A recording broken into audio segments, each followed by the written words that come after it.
What? How you doing?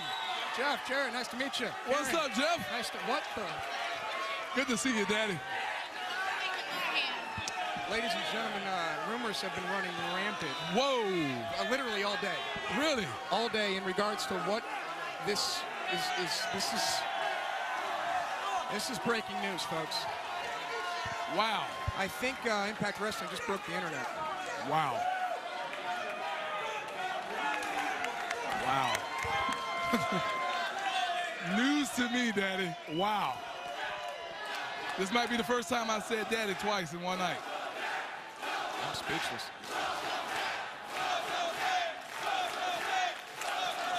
Wow. Thank you. Thank you.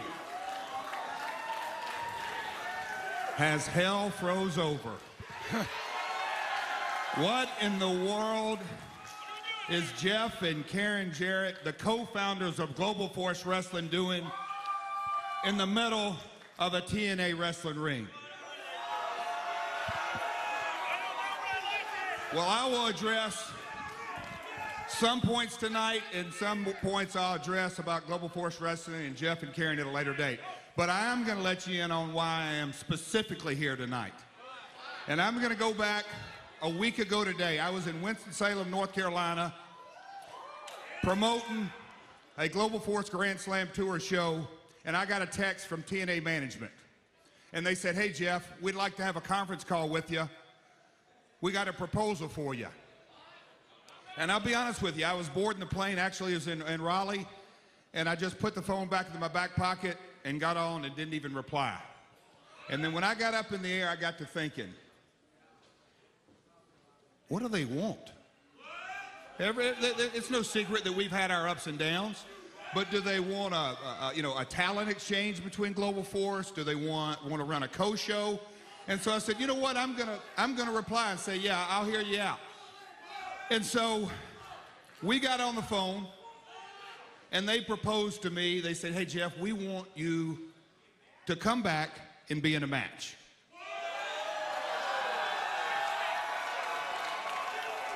And I gotta be honest, I just about hung the phone up when they said that.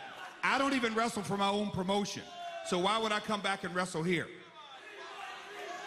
And then the next thing they said is, Jeff, it's not just any match, it's your match. It's the match that you created, that you designed. It's the King of the Mountain match.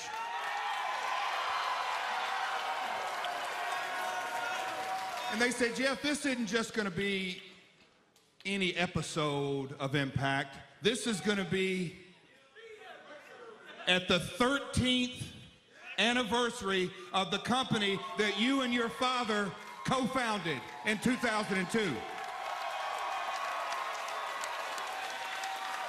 So I gotta admit, the emotions started coming over me about all the great times that I've had right here in the Impact Zone.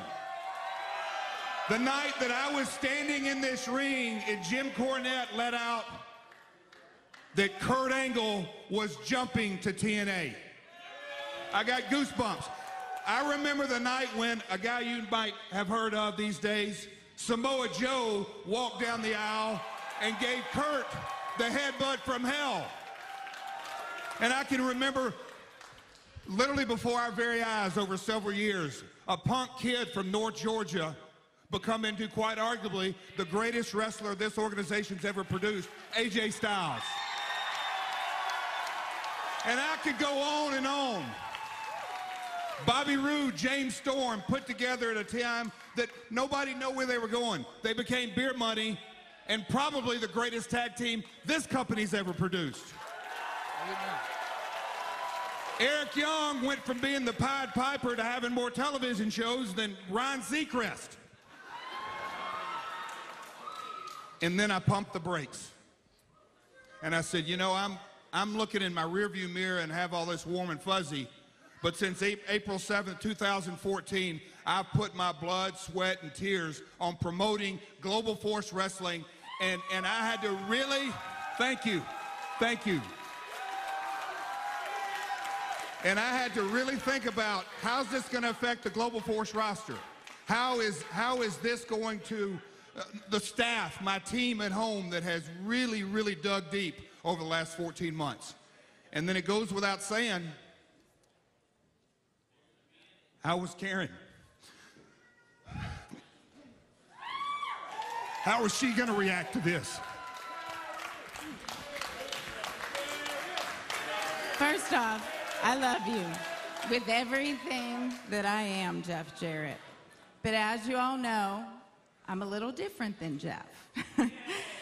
So when Jeff hung up the phone with TNA and came walking into the room and said, "You better sit down for this," I thought, oh my God, what now? What now? Because to me, this was all in our rearview mirror. We moved on. Global Force Wrestling, our family, this is what we're living. Global Force Wrestling, that is our future. Thank you.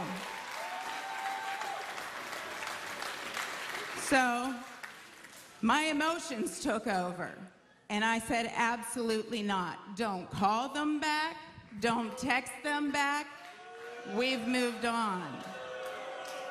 And then Jeff continued to lay it out to me.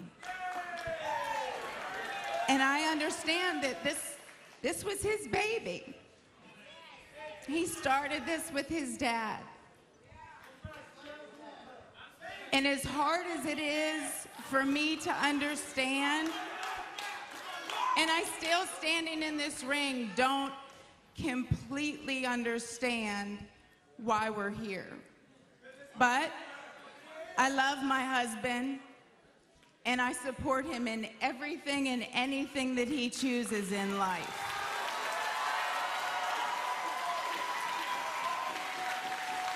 And even this morning at 11 a.m., sitting on the phone with a part of our Global Force Wrestling talent roster and good friend and confidant, Sanjay Dutt, crying my eyes out, saying, why look in the rearview mirror? We have so much in our future. And he's worked so hard. And Sanjay said, Karen, you may never understand this, but he didn't go out the way that he wanted to go out. No matter how bright our future is, or how good things are, right now, Jeff didn't leave here on his terms. He got fired on a backstage pre-tape by Sting. So, Jeff, that being said, I didn't get on this plane today and walk into this ring to turn around and go home. You are going to leave this company on your terms. And Sunday, look at me, you're going to make things right. The way Jeff Jarrett knows how to do it. I love you, baby, and I will be standing there by your side. So you can bank on this. This Sunday, it's Slammiversary that's going to be seen around the globe. The King of the Mountain is officially declaring himself in the match. One last time, I'm walking the TNA aisle, and I'll be damned if I'm not going to climb that ladder and reign King of the Mountain. And just like my good buddy Toby Keith looked me in the eye 2 days ago and said, hey kid, you may not be as good as you once were, but once you're as good as you ever were. We have a saying in this business, never say never.